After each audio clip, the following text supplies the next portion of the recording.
पाकिस्तान तहरीक इंसाफ को पीपल्स पार्टी और नून लीग के पार्टी फंडिंग रिकॉर्ड तक रसाई मिल गई। इलेक्शन कमीशन ने तहरीरी फैसले में करार दिया कि पीपल्स पार्टी और नून लीग के खिलाफ foreign funding cases PTI case से ममासलत रखते हैं।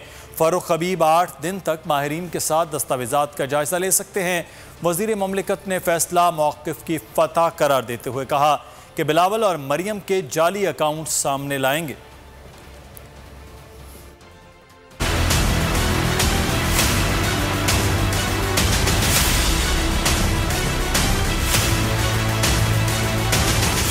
इलेक्शन कमीशन में पीटीआई की कामयाबी, पीपल्स पार्टी और नून लीग के फंडिंग रिकॉर्ड तक रसाई। इलेक्शन कमीशन में नून लीग और Peoples Party foreign funding case की समाअत हुई। इलेक्शन कमीशन ने वज़ीर मुमलिकत फारूक हबीब की दरख्वास्त मंजूर करते हुए पीटीआई को दोनों पार्टियों के फंडिंग रिकॉर्ड तक रसाई दे दी। फारूक हबीब 8 दिन तक माहिरीन के साथ दस्तावेजात का जायजा ले सकते हैं। वज़ीर 5 करोड़ 15 करोड़ 20 करोड़ जमा करवाने वाले ये कौन से लोग हैं? इनके को शनाख्ती कार्ड बता दें, इनके को नाम बता दें। लेकिन ना पीपल्स पार्टी के पास कोई रिकॉर्ड था, ना पीएमएलएन के पास कोई रिकॉर्ड था। और आज पीपल्स पार्टी और नून लीग उसी गड्ढे के अंदर गिरे हुए हैं जहां वो पीटीआई को गिराना चाहते थे। इलेक्शन कमीशन ने तहरीरी फैसले में करार दिया कि पीपल्स पार्टी और नून लीग के खिलाफ foreign funding cases PTI case से मुमासलत रखते हैं। फारूक हबीब के माहिरीन दोनों पार्टियों की फंडिंग दस्तावेजात का जायजा ले सकेंगे। डिप्टी डायरेक्टर लॉ और सीक्रेसी दस्तावेजात के जायजे के अमल की निगरानी करेंगे।